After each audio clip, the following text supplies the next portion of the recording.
Hey guys, welcome to the Mad Maker Show. My name is Eloy. I'm the host. Jamie Page over there, co-host, and we have a special guest tonight, Mark Lindsay from Mark Lindsay's CNC, and we'll be talking to him in just a little bit. Before we start, I do want to mention that we do these shows every Tuesday, and well, Tuesday at 8 p.m. Eastern, and that's Central. What would that be? Central 7. And then West Coast, what would that be West Coast? Do you know? 5. 5 o'clock West Coast? Wow, it really jumps, don't it? So we do this every Tuesday, and what we do is we interview people that create things with their hands, their imagination, that have unique skills, everything from, it could be anything, right, that you could possibly imagine. From, I don't know, finger painting, watercolor, woodworking, metal, concrete, CNC, music, as well. So all that stuff. So if you're here for the first time, Mad Maker Show, and that's our co-host Jamie Page. Jamie Page. Hello. Yes, tonight I'm testing out the floating head, as you can see.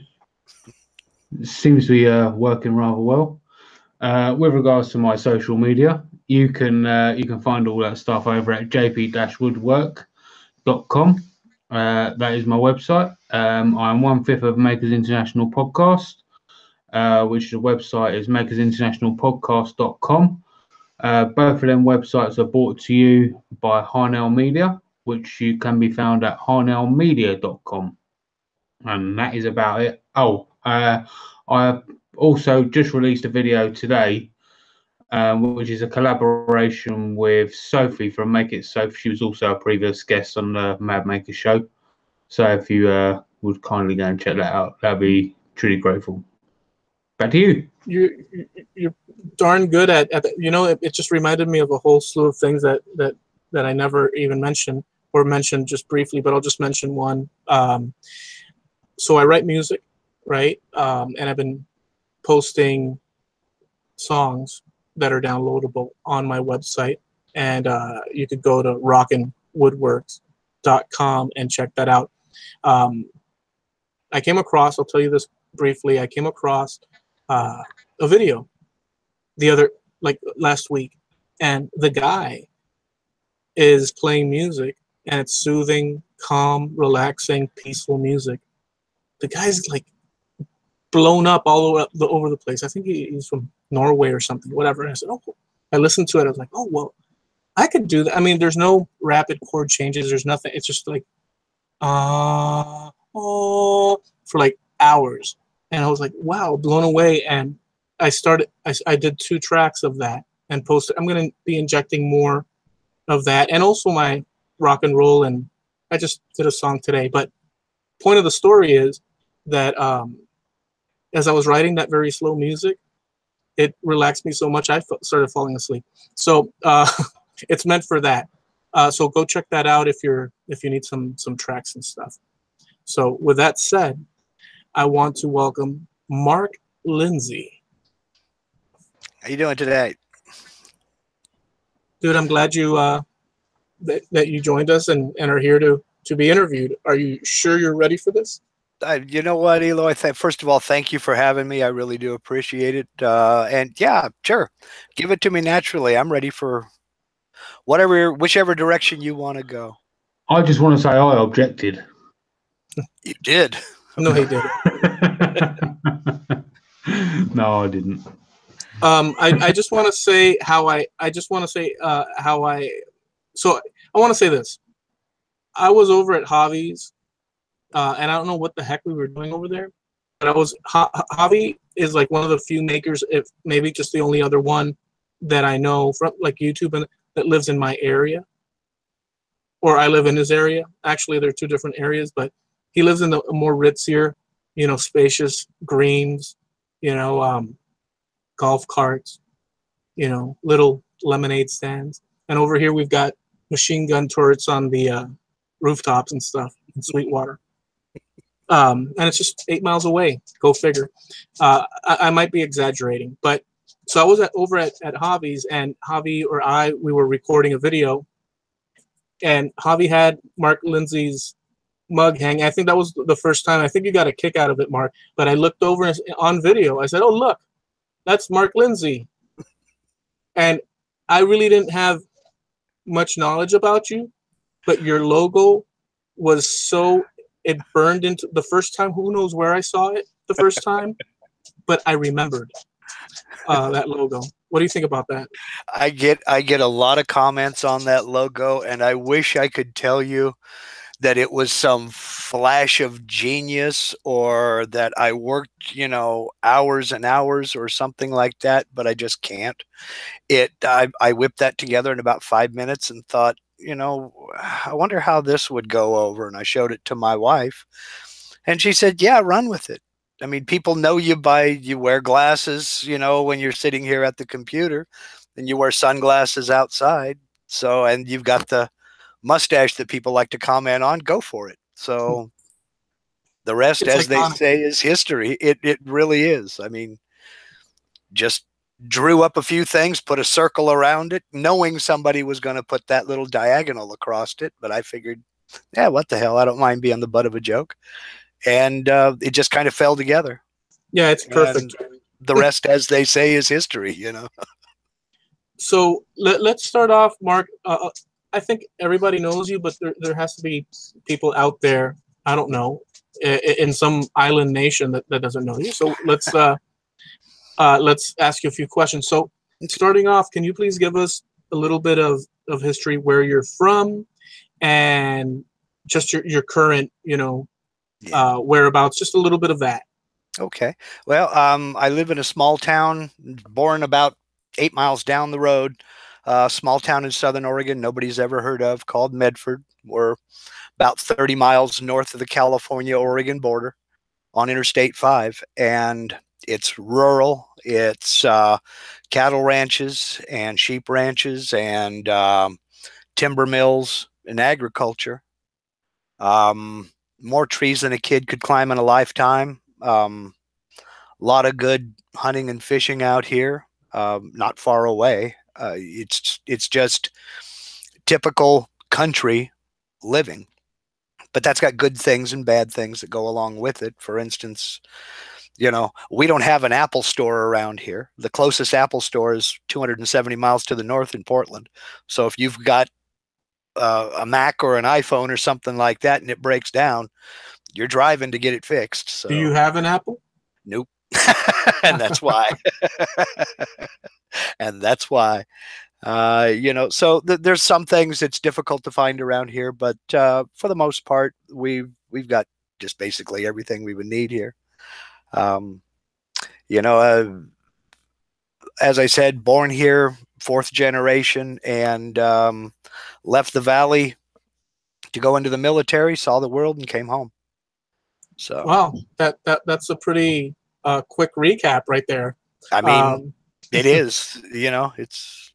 So let me ask you this. One time we were sitting around and on Hangouts, and you started mentioning, I don't know how we got into it, but it was like the trek. I think I asked you the question of how in the world these people, like generations past, went from East Coast and said, you know what, let's just venture out into the unknown, maybe get like run through with arrows, maybe just drop in a deep, you know, precipice, you know, what made these, and then you went and explained that little journey of generations. Could you do a brief one, just out of curiosity, and just to mark it into the sure. segment? Yeah. My father and I got real deep into genealogy and traced his side of the family back to Scotland in the 1600s.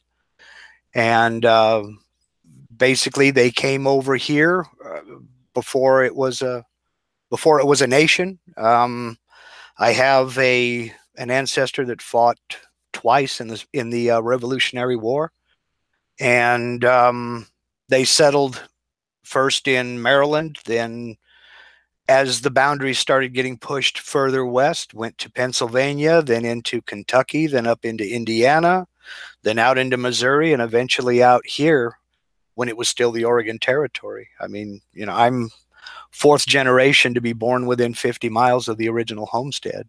My grandkids. So my grandkids are sixth generation. And it's just traveling, you know, getting that. Cole Jacobson's out in the chat. He said he actually grew up there as well. Yeah. Carl is from your neck of the woods. Yeah, Carl is from down here as well, and he's up closer to Portland now. But you're welcome back, Carl. That's okay. We don't hold it against you. Carl's shampoo since. Carl's down there is my way out there, because from my vantage point down here, or actually out there and up. Boy, but what a extreme. I mean, what's wrong with you West Coast people? If you keep going, you're going to end up in the Pacific Ocean. I mean, come on. Well, yeah, and you know, and our ancestors, that's exactly what they did. They walked up and down the coastline and got mad, so they started building piers to go further out to sea. Yeah. So I don't want to. I want to go back to continue the timeline. You as, you know, a little kid, and a few insights from that. But before we do that, I noticed behind you, you have a lot of cigar boxes. Do I? Where'd that come from? Yeah, I do. I've made a cigar box guitar or 2 or 3 or 4 or 10 or 20. 100. Yeah. Well, that's like I tell people, I stopped counting when I got to 135 boxes. I didn't stop collecting them. I just stopped counting them, you know. So I've got several people who smoke cigars that save them for me as they empty out boxes. So I get stacks of these things, and I just make instruments out of them, or, you know, really nice one, I'll put a little felt liner in it and give it to somebody to put their trinkets or goodies in or what have you. And it's just, I just have fun with them, you know. So yeah, it's super cool. I'll just say this, and to lead into another question. A year or two back, maybe 2 years back, I saw Tim Sway really just grabbing raw materials and just building basses and guitars, and said, you know what, this guy is. And by the way, the latest thing he's doing, where it's like an adjustable, I find that pretty cool. What he's doing. And I said, you know what? This guy's just grabbing lumber and just twisted, and it's all. So I'm gonna do that, and I built one with the theme around here. It's a gator in the shape of a gator. I repurposed the neck from a Epiphone, and just made it. Can't play lead on it because the action is. I mean, I went into it without even. I had a notion because I play guitar, but I had to. The action is horrible. So you could do chords, but if you try to bend them strings, it'll kill you. So leading into this, what got you into, I mean, you've told me the story, but what got you into doing that? Well, my grandson is a guitarist, and he saw a video of Moreland and Arbuckle playing the Ballad of John Henry, which is not a ballad, so why it's called that, I don't know. And the lead guitarist was playing a cigar box guitar, a 4-string cigar box guitar with 3 standard guitar strings and a bass string on it. So he's playing rhythm, bass, and lead at the same time. And it was a case of, Grandpa, you got to make me one of those. Well, as Grandpa, it's my job to never say no. So guess who had to learn how to build a cigar box guitar? So I built a couple and then built his, and I was having a lot of fun doing it. So I just kept going. And they really are a lot of fun. I don't play guitar myself, but I can sit on the front porch with one of these and make, you know, musical noises with it that are pleasing to me anyway. But if somebody says, hey, can you play this? No, I'm sorry. And the only request I can do is stop, you know.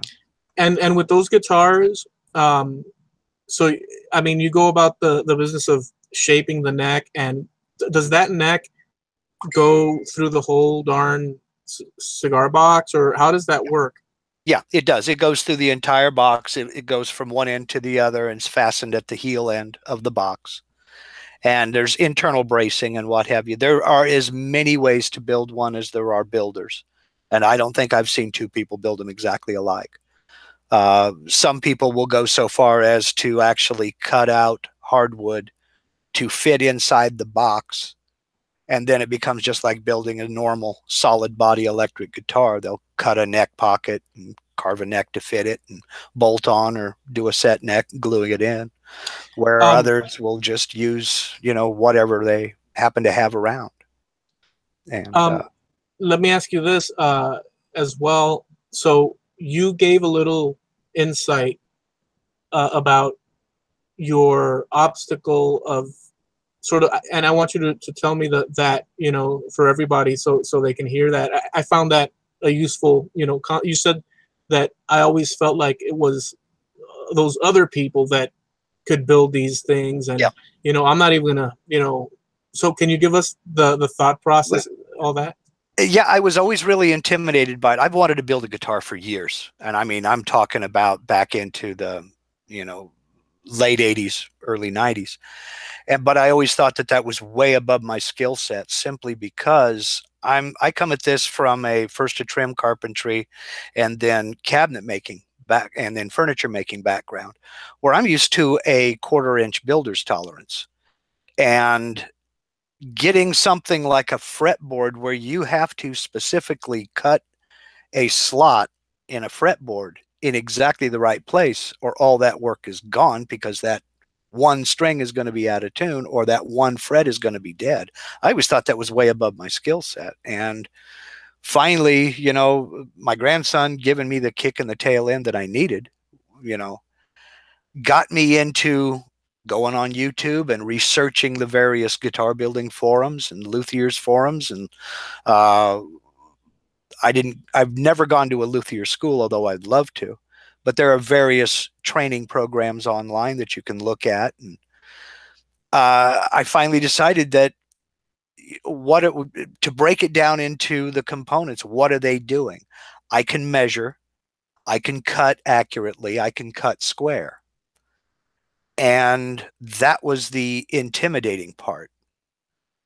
And I learned years and years ago to practice on scrap. And I can't tell you how many 2x4s I carved into a neck or cut fret slots into to perfect the technique, because I could go down and buy an 8-foot 2x4 and cut it into neck blanks. And I've got at least, you know, 5 or 6 or 7 blanks out of just one 2x4 to practice on. And if I mess it up, who cares? It's a $2 2x4. I can throw it in the fire pit and move on to the next one. That way I'm not totaling, you know, $100 worth of wood trying to learn how to fret a neck or something like that. And it's just with anything else. It's practice, repetition, and developing the feel for it. But I'm sitting here I'm here to tell you, if I can do it, anybody can. So. Well, you have to have that impulse, that you know, that blinding want to do something. Yep. As with everything, right? Yep, exactly. If you have the drive and the desire to do anything, you won't let anything stop you, especially if it's something that's just easily attainable. Now, I'm not going to tell you it's an easy thing to do, but it is simple. Well, I don't know the worry about it, because I really like that. You know, the whole guitar thing, you know, just it's interesting to me to actually build one. The one that I built, it's rough. You know, you can't take that on the road. You know what I'm saying? It'll do you in. But so you actually, I hate to go into this conversation that I'm about to, because I wanted to set it up in a different way, but I have no choice. So because I wanted to break into the CNC thing in a different fashion, but we're not going to be able to do that because we're talking guitars. And I have a question. The question is, how about you CNCing the body of an electric guitar? Have you done that? I haven't done it yet. I've got several bodies drawn up and ready to go. It's just, I don't know if you followed my YouTube journey here over the last year. I had one small CNC router that it was just too small for me, that I home built. And then got a Gatton CNC kit and built it. And I started that in June and finished it up in November. And that put me so far behind. It's like I tell people now, I don't know whether I'm behind for this year or ahead for next year, because I'm catching up on, you know, half a year's worth of projects. And so right now, as soon as I get all that caught up, it's definitely in the plans. And to be honest, that's one of the reasons I got into CNC to begin with, was to start making guitar bodies and necks, and just kind of make my workflow a little bit faster. Nice. But I haven't done it yet, but it is on the horizon and getting closer every day. Every project I get finished. So, well, let's talk about, since we're on the you know, touching on the surface of the whole CNC thing. What made you? That's what made you wanting to do that. That wasn't your thought process for the CNC, right? It was all guitar building. Wow. So that's what got me going. A few months back, you began the process of building that Gatton, yeah? Yeah. And you take folks through the process. You have a series of episodes where you start from like zero. Yeah, unboxing the Gatton CNC kit to everything from there all the way through the assembly, adjustment, hooking it up to the drive box and adding the motors, and all the way to the first project cut on it. And it took me quite a while, because I was, you know, shooting it for YouTube. It took, you know, several months, but I would say everything all in, I have about probably 45 to 50 hours of build time into it. Wow. But as I say, it was going at my pace, and getting things as funds allowed and as time allowed, because I do have a full-time career. So this was done in my spare time, but it's about somewhere between 40 and 50 hours of build time actually on it. So nice. it just stretched out over several months. So with this, you know, I've always had the debate in my mind, although there's really no debate, because having it is way better than not.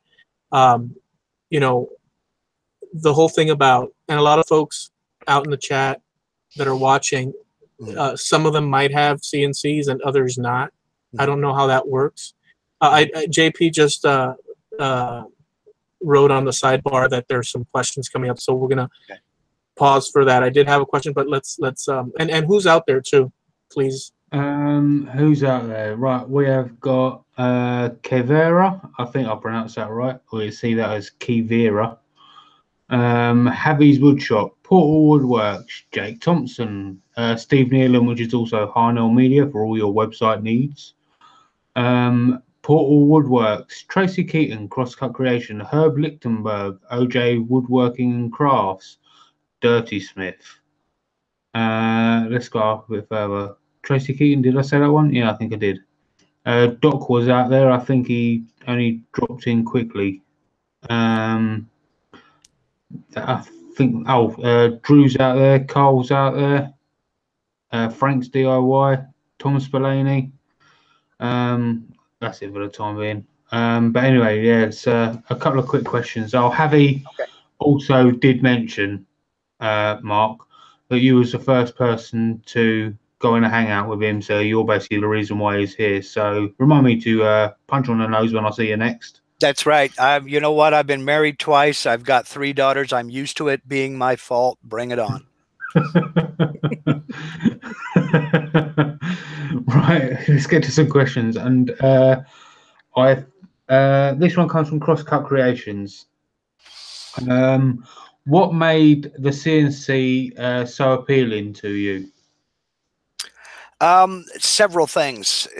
Number one, I was under the impression that a CNC would be a lot faster than doing certain things by hand. I now know that's wrong. But I guess the main thing was accuracy and repeatability. There are certain things, like if you're making trim rings for a guitar pickup, you need it to fit a certain pickup, and you need to be able to do that every single time. If you're cutting a control cavity in a guitar body, you need to be able to cut that same cavity every time you do it. And yes, you can do it with templates, but I was under the impression that I could probably get it done faster with a CNC router. I now know that that's not necessarily the case. A lot of times it is the wrong tool for the job. But there was also just that cool factor. This is just cool. You know, I'm really bad at carving. I've tried carving, but I'm really, really bad at it. So the CNC can do that carving for me and just add some custom touches that I want to add but can't. Fair dues. Fair dues. Tracy Keaton would like to know, do you sell your guitars? Do I sell them? I have not. Well, I've sold two. I take that back. I have sold two. I do have a space down at my favorite local guitar shop, and he keeps crabbing at me to bring him one or two or three to sell. And eventually I will. But right now it's things like guitar stands and I don't want to interrupt, but I don't want to interrupt, but I want to say that you should take them down to the guitar store yesterday. Yeah, that's what he keeps saying. I just got to get the time to build them. I've got a lot on my plate right now, but yes, definitely, I do have those plans. Okay, there was one from Bob Heltbridge, but I think you've already answered this. He said, "Do you use your CNC to make guitar necks?" Not yet. I've got a couple drawn, but as I said, as soon as I get this all caught up to where, I'm not kidding you, I'm working on projects from I'm up to September now. As soon as I get all these projects caught up, I do have a neck that I'm going to carve. My cousin, I owe him a 6-string, so he's going to be out here in June. I have to have it done by then, and yes, there will be a video. So. Okay. One from Javi says, what CNC projects are you experimenting with lately? Lately, I've been doing a lot of engraving on aromatic cedar. And I just like to go on record by saying aromatic cedar is even more aromatic when you heat it up with a spinning bit, and even more aromatic than that when you go to sand on it. I have definitely rediscovered the value in a good respirator with the right filter cartridges, and because the fumes will run you out. I want to get into rotary axis carving, turning on the CNC, and that's in the works now. But I just keep trying to expand my knowledge of it and learn the software end, and pushing my limits and my comfort level there. So, yeah. Okay, one more from Crosscut Creations for the time being. Okay. He says, does a cigar box have 6 strings just like a regular guitar? They can have as many strings as you want. I have seen them everywhere from 1 string to 8 strings. In fact, now that I think about it, I did see one Mandocello with 10 strings. So it's however you want to build them. I have built 3 strings, 4 strings, and 6 string. The 3 and 4 strings go with an alternate tuning. They're tuned to an open chord, usually G or D. They're not tuned like a standard guitar, but the 6 strings are tuned to standard guitar. Unless you want an alternate tuning, then you can tune them however you'd like. But most common to start with is 3 string, tuned to an open G. There we go. Yeah. Okay, that's about it for the time being. Nice. So let's go back. Let's go back in time. Okay. Back in time. Growing up, making things, building things, just learning about tools and this and that. How did that? Who taught you? Did you pick it up on your own? Was it natural? Give us a little bit of that. Now, it was anything but natural, and I got a credit to my grandfather on my mother's side. He was a carpenter, and older in that I was, let's see, he was already almost 60 years old when I was born, so he was semi-retired and he had time. And when I started getting interested in this, that, or the other, you know, whatever it was, he was right there to encourage. So, I mean, if I wanted to saw a piece of wood, he'd hand me a little, I now know was a keyhole saw, and a piece of scrap off a 2x4 and say, there you go. And so I was cutting stuff like Grandpa did. If I wanted to hammer nails, he would get a can down off of his workbench that had a bunch of bent nails in it, and he'd straighten a couple out.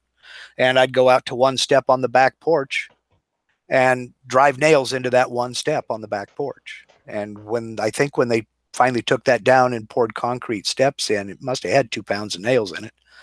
So, you know, I was a tool hound, basically. And it was mainly working with him on various things. He was a carpenter, as I said, so a lot of that came about, it turned into framing. Making, you know, a small storage shed or something like that. And then eventually, as I grew up and got older and got better, and he could trust me around power tools, it was working with him on side jobs. I mean, we'd go do room additions or convert a garage or to a living space or something like that, always with him paying me an hourly wage and then me working with him, you know, on the job. So now, moving forward in time,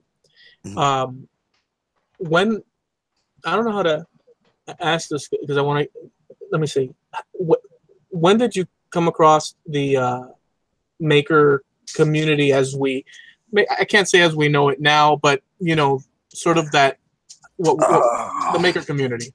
Wow. We going back a little bit. I think I discovered on YouTube, I discovered Jimmy DeResta, Steve Ramsey, and Matthias Wandel about the same week.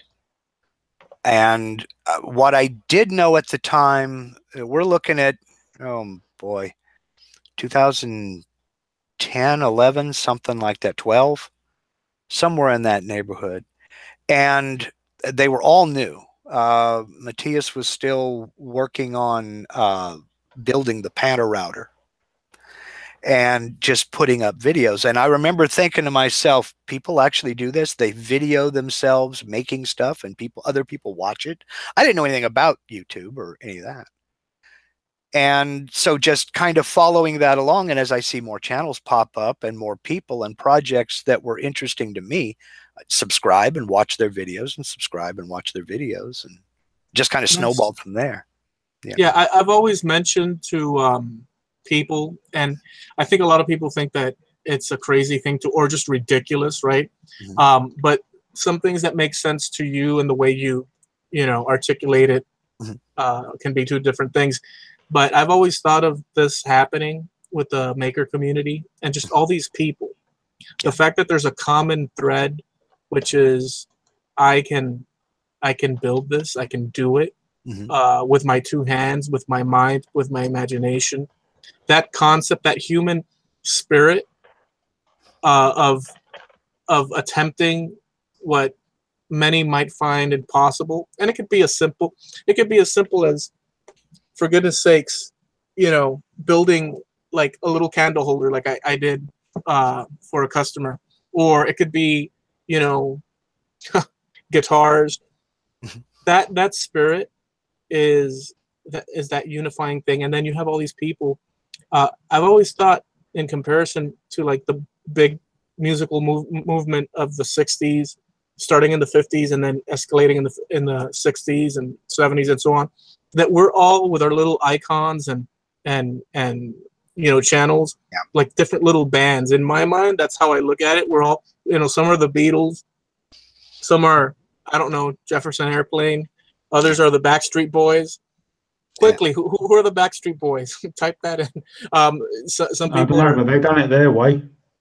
Yeah, that's true. So, but you know, the point is that I see all of us, when I look at all of us, and we have a channel, we do things, and I compare it in my mind, as insane as that sounds, as that, right? What do you think of that craziness? Well, you're absolutely right there, but there's something that's a little bit different about this community that maybe some don't understand or some just don't know. And that is, it's not a competition. Sure, we're all basically pretty competitive folks. I think it's just part of human nature. Most folks are a little bit competitive, and you want what you do to be right. You want it to look good. You want it to be appealing. But this community is not like the real world out there. I know when I was working in cabinet shops, if you had to be very competitive because there were 3 other guys waiting for your job, you know, and if they could bump you out of yours, you were looking for work and they had the job. Well, in this community, there isn't really a competition, maybe to post the video before the next guy does, but that's about it. But I can name 5 or 6 groups in this whole maker community where if you have a question, if you don't know how to do something, there's 100 people out there that's more than willing to help you out and share their knowledge with you, because they also want you to succeed. Because if you as a newcomer or a beginner succeed, everybody succeeds, because you take the art up another level and you bring the community up another level, you know. So, and there's a lot of camaraderie. There's a lot of, I was actually very surprised. I got to go to the woodworking show in Atlanta back in March and April of 17. And I didn't know anybody. I knew Dave Gatton and Russ Clarity a little bit. But and me. Other than that, I didn't even know who you were. I saw you. I was there just outside of frame in about half of your pictures. I didn't know who you were. Temple Boom. I knew who Izzy Thank you. Oh, okay. Along with that donation or the super chat, also came a CNC challenge from Mark. You have also been challenged to do a CNC banana. CNC banana? Okay, but I can't put a time limit on it. I can't put a time. I tell you what, I'm going to break the news right here. I'm putting a rotary axis on my CNC. There, I said it. Is that as soon as I get it up and running, I will CNC a banana. So did we just get an exclusive? You just got an exclusive. You just got an exclusive. I can show it to you if you want to see it. Whoa. Bring it. Let's see. Come on. It happens to be conveniently sitting right behind me. Oh. And there it is. 4-jaw chuck to hold the part. And the stepper motor over here to turn the part while the router moves back and forth over the material. So that's going on the CNC next. I'm waiting on a part and I'm fabricating a mount for it. That's all she wrote. That's all she wrote. So you got it there exclusively. I have it. I'm just fair warning, folks. The reason I say I'm waiting on a part, if you're ordering anything from China, it ain't going to get here till March, simply because it's Chinese New Year and they close down the entire nation for 2 weeks. So the part won't even ship for another 15 days. So, you know, if you ordered something from China, bring a lunch, you know, it's going to be a while. I think you were on the panel that one evening, who knows how many Tuesdays back, where Twidell, Temple Boom, was on the show and he turned that banana. It's funny. Well, go ahead. I'm sorry. Go ahead. I was in the chat, but I was not on the panel, but I did watch that entire show. And I think that's your only 3-hour live stream. Well, here's the thing. Well, yeah. But Javi said something very funny. I think during the show or after, and then he said it a few times after. So Twidell did 2 amazing feats in one evening, but everybody only remembers the darn banana because it was it's a banana. But prior to that, he did, was it a peach or a pear? Pear. Yeah, I think it was a pear. Yeah. You see, I can't even remember because the banana was like so, mind-blowing, but he did 2 mind-blowing things in one evening. I can't forget pears. This is, I said we were agriculture down here, apples, pears, and vineyards. From the time I was 16 years old until the time I went into the Army, I worked in every stage of doing anything that had to do with pears. I worked in the cannery. I worked in the warehouse. I worked out in the orchard. I picked pears. I lit smudge potch. Oh my God, I can't look another pear in the face. So I remember pears. It's kind of like a cross with a vampire. I just you know. So, boy, how do we move on from that? Jeez, I've never heard anybody be so, you know, indignant over pears. Well, the reason for that was because my ex-wife also worked in the cannery. My mother worked in the cannery. My grandmother worked in the cannery. And what they would do is they would just go out into the warehouse and pull cases off of a pallet, open them up, and then they had taste testers who would taste test these pears.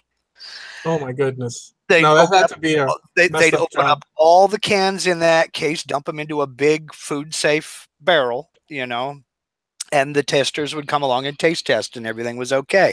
Well, after that, they had all these pears hanging around. They said they just gave them to the employees. So I had a wife, a mother, a grandmother, all bringing home pears. And we had any way you can think of to prepare a pear, we had it. I bet you never did pear pie. We had pear pie, pear butter, pear bread, pear salads. You know, it was dinner time. How do you like your pears? And I can't look another pear in the face. That's just all there is to it. You know, it reminds me. Pear. Yeah, you know. What was that? Insert your own I love pear. a nice pear. I've heard that. Oh, it's we had a quick comment from over in the chat, Mark, and this might knock you off your seat a little bit, but let me thank Javi and OJ, guys. Thank you very much. Appreciate it. Yeah, this comment might knock you off your seat a little bit, Mark. Okay. You're actually an inspiration. You actually got someone started in CNC. Oh Lord, I'm sorry. That came from Jake Thompson. He wanted to thank you for getting him started in CNC. Jake, I'm telling you, it can consume your life. You're still early enough in. Stop now. You can, you know, ship it back, get your money back. I mean, it will take over your life. No, I mean, cool. Thank you very much for that. I do appreciate it. Dude, but, it's too late. It's too late for Jake. Yeah, it will. It might be. It's not. He has got a scroll saw as well. Okay, well, I do too. I just don't use it. Have you guys seen, I know you guys, but I'm just saying it so that people at large that haven't seen it, have you seen Jake's massive like aviation bunker of a shop? Yeah. My house is smaller. Dude. My house is smaller. I want to grow up and be just like Jake. I want that shop. Yeah. He drives his truck in there and does donuts. Yeah, serious. Without he uses his tools as like an assault course for his car. There you go. Well, I saw a picture. I don't know if it was on Instagram or where he finished finally installing the TARDIS, and it's just totally trippy. That's cool. On the flip side, Javi and OJ, thank you very much for that. Javi just finished. I don't know if a lot of you guys have seen it. You should have, but Javi built because he's into CNC a lot, obsessively so. Well, I don't want to say even more than me. Even more than me. He should be Javi's woodshop CNC. I mean, even more than me. So he built himself a. I don't even know how to describe it, but so he's got 2 shops, 3 in his house, around his house, and he decided to build a table where the CNC sits. It's a Gatton as well. I think he built it like to the extreme of what you can build it, and it rides up on the wall. Mm-hmm. And it's stationed there so that you have clear room and clear passage. Very cool. So a lot of the CNC people that haven't seen that should check that out as well. Yeah, definitely. Yeah. Well, where do we go from that? I mean, a CNC that climbs up the wall. What else do you want, right? And it's a real slick system too. I mean, he's basically one-handed. Well, he needs two hands because you kind of lift up a little bit and flip the legs out, and then it just whoosh, folds right up against the wall and is out of the way so you can get back and forth through the shop there. It's a real cool system and a real cool setup, and it works. Now, it by God works. Well, let me ask you. So like, I look going back to CNC. Let's play around a little bit with this conversation, but I have other things to ask you. But just for now, I've sort of dabbled with the idea in my mind. I don't have the space to do that. I mean, I'd have to build a small one. Mm-hmm. Is it even worth building a small one? I know that the Gatton one, can you scale it, or how does that work? Yes. You can make it basically any size that you want to a point. It's always going to have a little bit bigger of a footprint than your cutting area, simply because certain things have to move back and forth. But yeah, I think, I don't know, the smallest usable I would probably go would be something like a 24 by 18 cutting area. I'm going to use those words that nobody wants to hear. It depends. You know, it depends on what you want to do with it. If you want to cut metal, mainly metal, you might want to look into a mini mill instead of a CNC router. If you want to mainly cut small pieces of hard or softwood, you can build a machine or buy a machine that'll handle smaller pieces. You can go all up. I don't know if anybody watches Frank Howarth, his YouTube channel, but he added a 4-foot extension to his CNC today. It now has a cutting area of 4 foot by 12 foot. Right. I mean, how it's the old, it's kind of like the old hot rodders saying, speed costs money. How fast do you want to go? And it's the same thing here. You can make something small, you can expand it and make it larger, you can scale them up or down as you see fit. You're in control of that. I want to thank Ox in the shop, guys. If you haven't seen Ox in the shop, thank you so much, dude. You're very kind. And Tracy Keaton, thank you so much. If you haven't seen Ox, check out Ox and Tracy. Can you link them? Link all of them, JP. Yeah. Now I'm giving you a lot of work. So I wanted to make. I hate to use the word knickknacks because I don't want to just do, but parts that I could later assemble.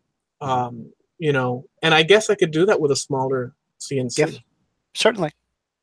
Certainly. And where they, like I say before, they're not faster. If you've got a piece you need to cut 3 inches wide and 12 inches long, your best bet would be to do it on a table saw or bandsaw and miter saw. If you need to drill 2 holes, your best bet would be to do it with a hand drill or a drill press. If you need 35 holes all in different locations and all of them a different size, that's where a CNC comes in, because you can chuck one bit in there and have it drill those holes exactly where you want them, all to different sizes with the same bit. Pick that piece of material up, put another piece of material down, and have it do it again, and they will be in the same place. So if you have a great idea, you know, a lot of us have shops either in our web, you know, on our websites or on Etsy or other places. There's a different, you know, there's all sorts of places, and you have a great idea that's working for you. If you have a CNC, you can repeat. You can set that up so that it repeats it, and you don't have to worry about. I mean, that's such a great thing. It is. It is if it's something that you will use a lot. If it's not something that you use a lot, maybe it's not for you. I mean, I know this gets into the old argument about is CNC woodworking. Personally, I say, who cares? Just go make something. And it doesn't matter what tool you're using. I now look at it more as an employee. It does certain things while I'm doing other things.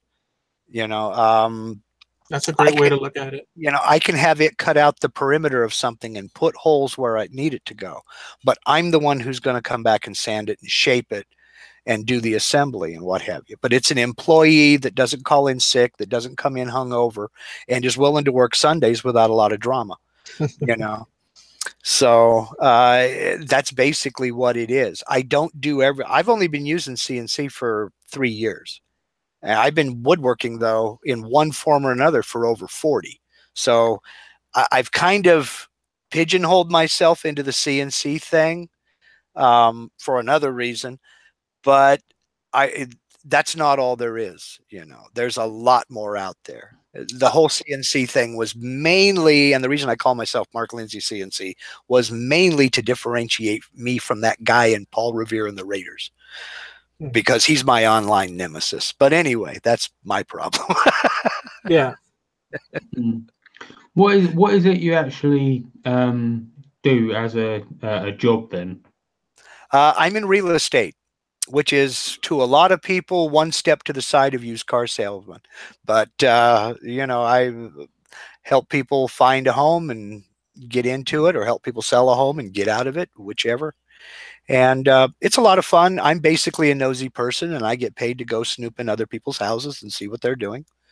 But it's also pretty cool in that I get to keep up with the trends in what's going on in furniture and in design, what's hot for kitchens, flooring, countertops, things of that nature that I'm really interested in.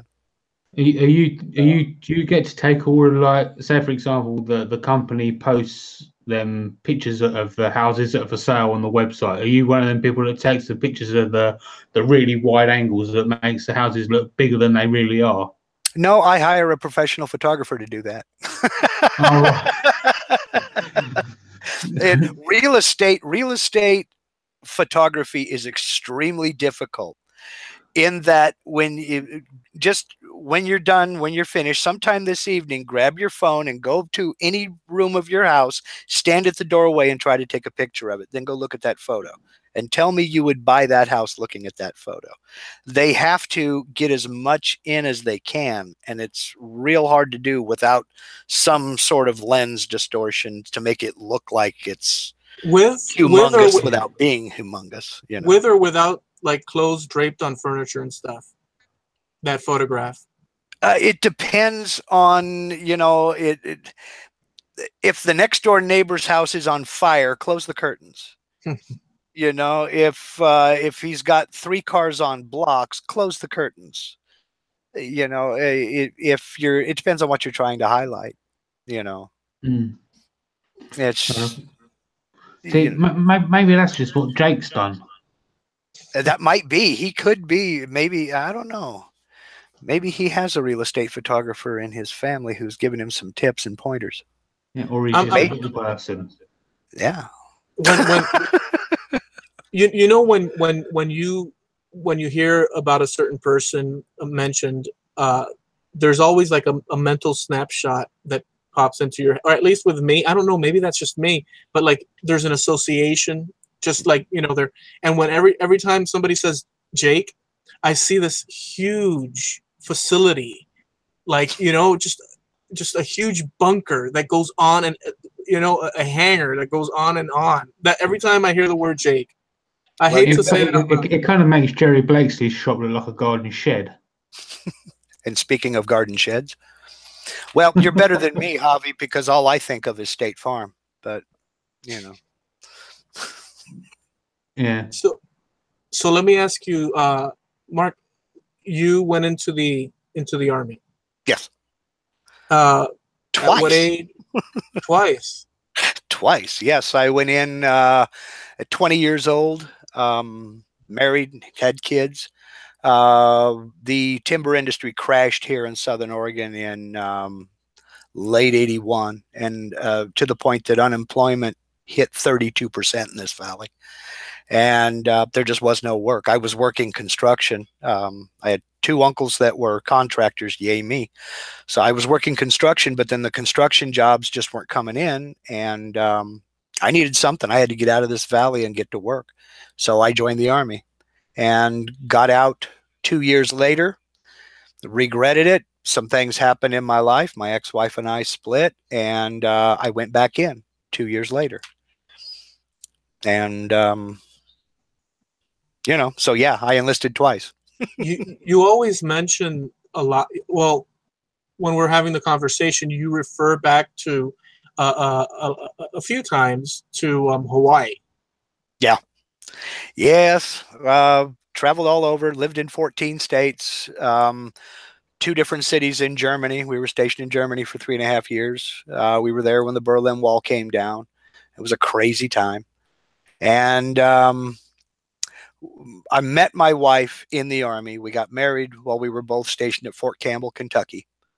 And we got transferred to Germany. We both went over to Germany. I got out of the Army after the first Gulf War.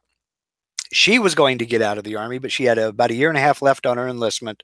They transferred us back to the States, and they dangled that Hawaii re-enlistment carrot in front of her face.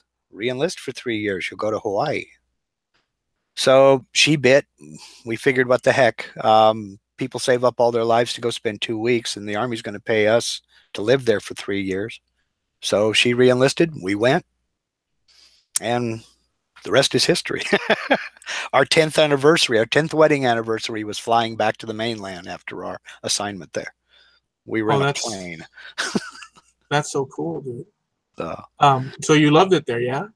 Oh yeah, it was, you know, but it was great. Summertime, average temperature was about 85, wintertime, 82. I remember one night it got down to 52 degrees. I closed the windows. And, you know, just gorgeous. But you can get what they call rock bound, meaning that you're on an island. There's only so many places you can go. And you can go to one of the other islands, and it was cheap to do that too. But you're pretty much, it starts to become monotonous. And that's why I've never cursed the 4 seasons ever since. You know, I want a little bit of different weather. I want a little bit different scenery, because it does become monotonous. Wow. Some folks love it, but I mean, the same thing every day does get monotonous.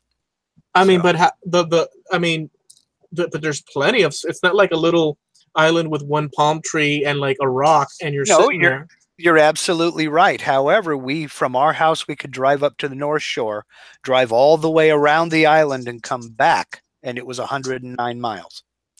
I know that because we did that several times. So after a while, you're like, okay. Yeah. You've been there, done that, got the t-shirt, seen it. And it's time for a change of scenery. And like I say, you could fly to the other islands and do the same there. And, you know, round trip ticket was $30.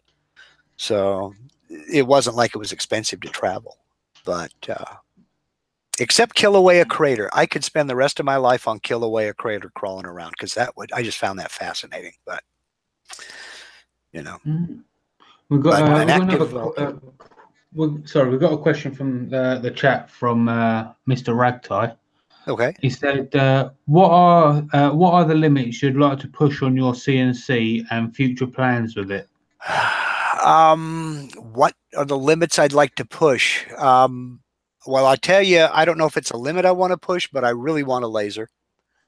But but not one of the smaller lasers. I want to be able to cut with a laser. I don't want to just engrave. I want to get proficient with, and then finally get good and master the rotary axis. And I would say probably the next limit that I'm looking at after the rotary axis would be digital probing. And I know Javi just did a video on creating a digital probe and the right software for it and everything. And that's fascinating to me. But the ability to take a 3D object, set it down on the table, probe it, and the machine basically takes that point cloud, and it's now in the computer. Because that is the single hardest thing, is getting the idea out of your mind into the computer. If you can do that, you own this. Dude, I thought that, because I don't even know if so Javi did that? Yeah. He did a video on it on last week on his Thursday live stream. Jamie Page says digital probing. Kinky. Digital probing. Kinky. That's right. It is. I never said that. Well, you wrote it, or And the funny thing is, I was thinking the same thing. Just shows I go straight to the lowest common denominator. JP? Did you write the links to OJ and everyone? Yeah. Okay, cool. So where does one go, Lindsay, after digital probing? Where does one go? How can you top that? Where does one go? Where do you go for digital probing? CNC.com. Where does one go to digital probe? Or No, here's what I wanted to. Here's what I wanted to say, because when you brought up the digital probing, which I'm not gonna let go of, right? That's fine. I know that Herb Lichtenberg, I don't know if he's still out there. Because there's a thing called the Makers Rock album collab, which, funny enough, all of us on this panel and a lot of the folks out there are part of that collab. Yep. Herb chose an album cover, Motorhead. Yeah, I think it's Motorhead, and it's a fist, like a gnarly fist, in blue, and he's working his way in molding it with clay. Yeah. And then, this is what he said. I don't know how it's going to work. He said that there's some sort of thing that you can use, and I guess that's what you're talking about, to scan it and all that. There are a couple of ways, There are a couple of ways. You can get a 3D scanner. You can get a 3D scanning cameras. You can use a digital probe like I'm talking about. And the technology is getting better and better and cheaper every day. But yeah, there are several ways of doing just that. Well, I just find it super interesting. Steve Twidell wants to know what digits you use to probe. Whichever digit some of us are right-handed, some of us are left-handed, whichever you find most comfortable. I would say, Steve, experiment with all of them and pick your favorite. Come on, it's your show. You can't. I mean, you asked. No, because the pictures that come up from that are disturbing. I was trying to. Yeah. Pardon me while I go gouge out my mind's eye. Yeah.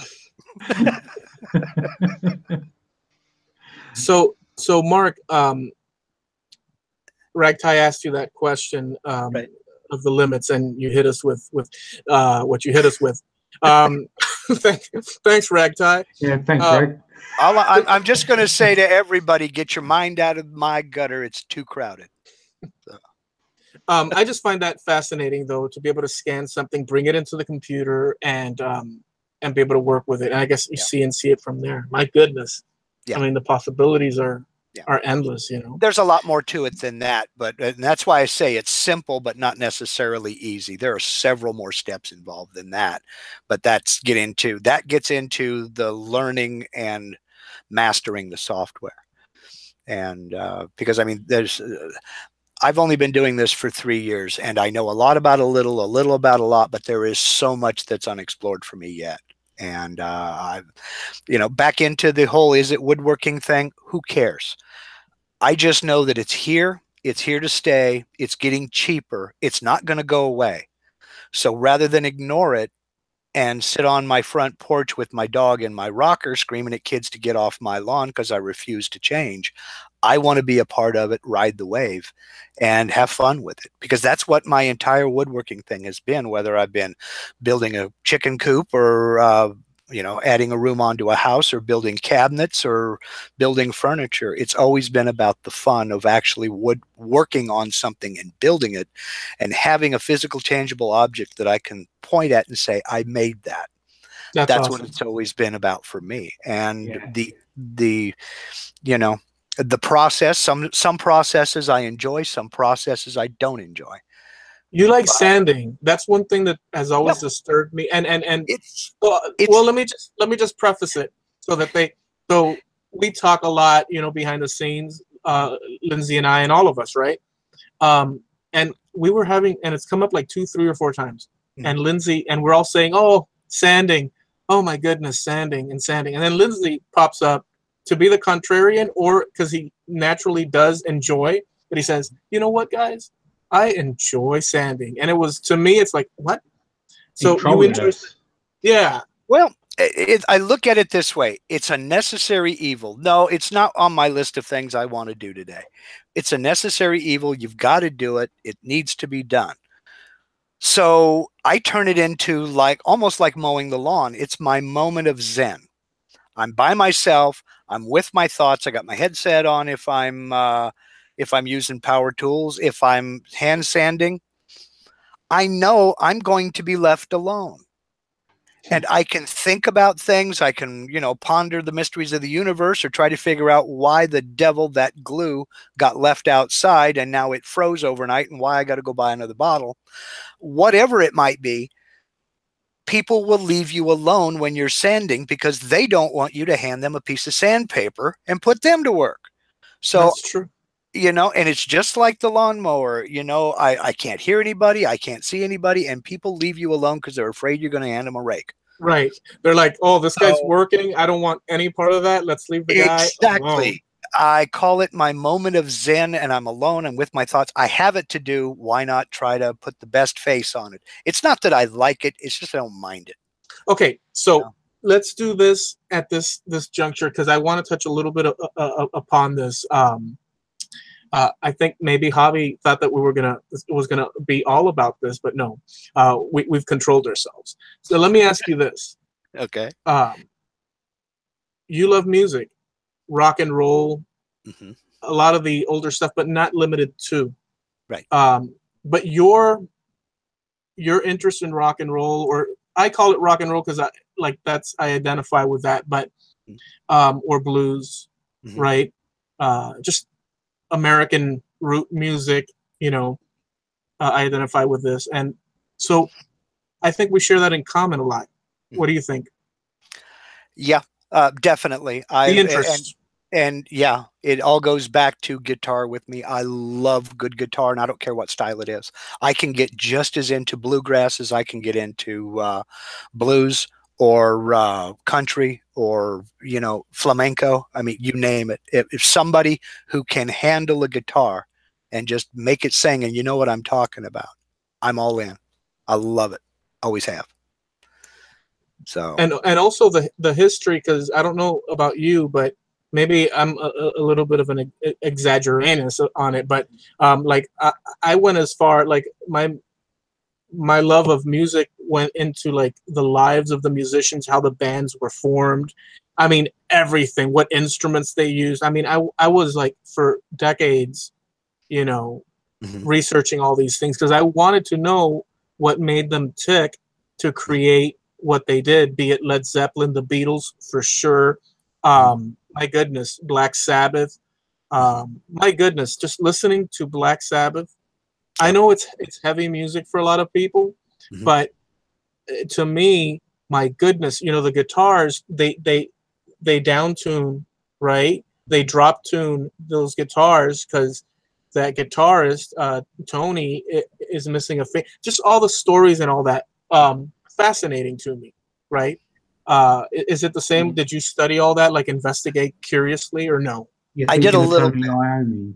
Tony Iommi, yes, the father of heavy metal, and the man who invented the genre and doesn't get the credit for it. But true lovers of metal know. But anyway, I did quite a bit for a while, and then I just kind of backed out of it and just enjoyed the music for the music. But I did a lot of looking into the Beatles and the Who.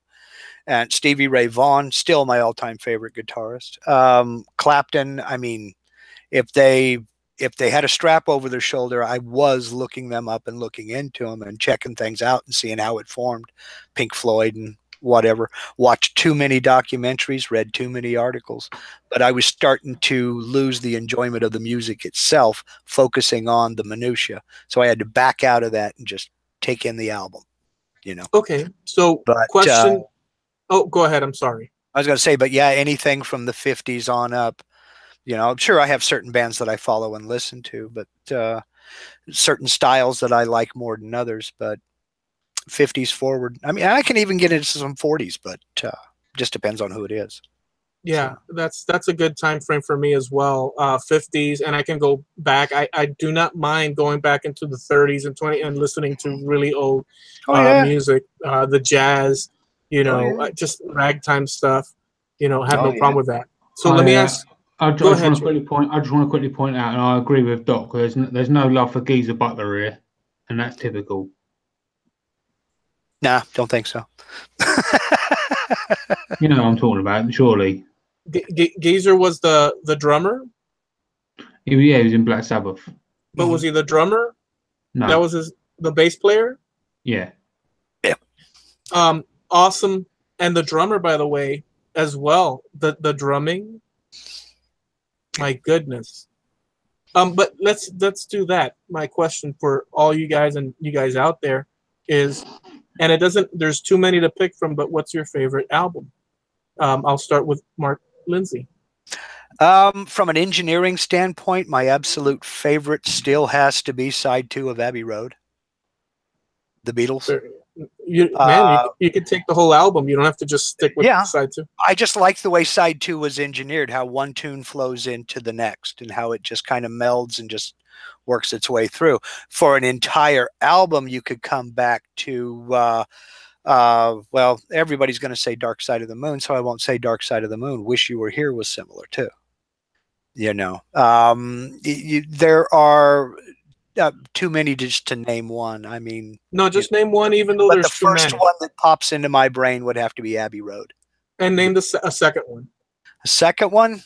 And there's too many even for just 2, but just name a second one. Oh my gosh. Moody Blues, Days of Future Past. There. Okay. JP? Well, Mark kind of hit the nail on the head first of all, saying Dark Side of the Moon. But I'm not going to say that. For me, I'm actually going to go with Pink Floyd, The Wall. Okay. For the first one. For the simple fact, if you watch the movie with it and how the songs like mix in along with the film, it's just brilliant. It's a brilliant album altogether. How it flows with it's just great. I love it. And secondly, it's probably it's one that I kind of I don't know. It's hard to kind of explain. It's kind of what I listened to a lot of in my teenage years. It's an album called Definitely Maybe by a band called Oasis, which is a band from the Manchester band from the UK. Yeah. So yeah, there was like the Oasis Blur kind of what side are you? Do you know what I mean? I was always like Team Oasis. Yeah, Oasis was very inspired by Beatles, although they sounded nothing like. Very much so. Yeah, I think Liam named it was either Liam or Noel named their first son Lennon. Yeah. Okay, so I'll just say this for mine. There's too many to mention, of course, but just on the balance of rock and roll and just total sonic awesomeness, I would say Boston by Boston. It may sound weird to a lot of people, but if you know that album, and you put on head muffs and listen to it through the head, it's amazing. I'm wearing the shirt. Yep, there you go. And I actually put it on because I was going to ask this question. That album, it's worth a listen. It's beautiful. They have their rock and roll. They have beautiful sonic, the vocals. And I'll be brief about this, but the album was recorded by the guitarist and the band in his basement. They didn't have a record label. They didn't have anything. They just recorded it, but it was incredible, right? A record company came and listened and said, we want to sign you, but you have to re-record the album with our equipment because you can't just release a garage recorded album. And they were like, well, this is the album, man. And incidentally, they said, okay, we'll do it. They brought one of those mobile, mentioning mobile, we have the mobile makerspace that Carl, but they had a mobile recording van And they came in, they paid off the guy. They actually transferred the same recording from the basement onto just another deck of, you know, reel to reel. And the album that you listened to was the actual basement recorded album. And if you listen to it, it was so pristine and immaculate, recorded sonically, that it's a brilliant story and brilliant album. So that's the one that I pick. What are people saying out there? Are they even picking? I'm curious. I'm just have to quickly unmute myself. What was it Doc just said? Doc just said no one mentioned Rush. I take it there's no Canadians out there. Oh, Rush is a good band. No, Rush awesome band. In fact, I rolled over a car. 2112 was playing when I rolled the car over. Oh, wow. Years ago. They're kind of just they're talking about amongst themselves about music, really. Yeah. Chipped Build says the White Album. Oh, the White Album. Cool. Yeah, very cool. Yeah, that's basically it. The dog said Pet Sounds. Oh, for sure. Oh, wait a second. No, don't even. No, he's JP's laughing. Did you notice the internal natural laugh that JP? It just amused him so much. Mm-hmm. Pet Sounds is actually a brilliant album. I should have mentioned that. Yeah. I should have mentioned that, but we can only pick one. But it's by the Beach Boys, and it's when Brian Wilson began his. He wanted to write a teenage opera to teenage love, right? Yep. But he created a symphonic. It's just a brilliant freaking album. But long story short, Pet Sounds. Good one. I'll be totally honest with you. I was thinking of Wow Noises. Yeah, well, no, he wasn't experimenting with drugs. He was into full scale research by that time. So let me ask you, Mark, did you enjoy it? Oh, yeah. This is an absolute ball. I mean, this is you and me and JP. I mean, yeah, this is an absolute blast. Awesome, dude. Will you come back and see us? As often as you'll have me. You bet. Awesome, dude. Awesome. All right. So if there's any shout outs or anything you'd like to mention, feel free. As far as a shout out is concerned, boy, put me on the spot here. Yeah, there's somebody, let's see, I would like to mention, and that's you, Eloy. Y'all need to go hit Eloy's channel, subscribe and ring that bell, and go back and look at his videos. Don't wait for the new ones to get posted. Go back and look at the old ones. There's a lot of good content there, and in the spirit of this show, he doesn't just do a project. He tells a story, and you're on a journey during that project. If you didn't catch his First Love video, that was a good one. That's a good example. There's some excellent videos of him and Javi going around town as they're working on something together, mainly cleaning out Javi's storage. But there's some good stories. There's some good projects. So don't just wait for the new stuff to come along. Go hit the old stuff. Check it out. Thank you, dude. You're welcome. But no, I mean that sincerely. There's some good stuff back there. Some fun stuff. I don't comment on everything, but I see. Well, I'm your only shout out. Damn. That's so awesome. Far. Well, and hit JP too. But hit JP too, but you know. Yeah, just hit me. You know, that's right. You know, go hit JP channel too. Come for the accent, stay for the existential crisis. Yeah. You'll love it. It's a way of life. You'll love it. All right. JP? Just the fact that I'm going to shout out Make It Soph. Again, obviously, like I said a bit earlier on at the start of the show, she was a previous guest before. We've just released a collab video today where I've made a logo and she basically decorated it in the Make It Soph way. So yeah, the first half of the video is on my channel, the second half is on hers. So yeah, I'm gonna shout out Make It So. So if you want to go and give her a subscribe, and I think she's just under 100 now before she gets to her first 1,000. So that's pretty cool. She's come a long way real fast. So she's doing really well. Apart from that, my social media, my YouTube is JP Woodwork. My Twitter and Instagram is JP_Woodwork. My website is JP-Woodwork. I am 1/5 of the Makers International podcast. We go live Sunday 4:30 Eastern Standard on the Makers International podcast YouTube channel. The website is makersinternationalpodcast.com. Both the websites are brought to you by Harnealmedia at harnealmedia.com. And that is about it, because I need to go and get a gasp of air. All right. Well, thank you. Now, so I want to do a shout out, first of all, to all you good people out there that visit, friends, makers. Thank you so much for joining us on the show. It means the world to me, to us. I appreciate it very much.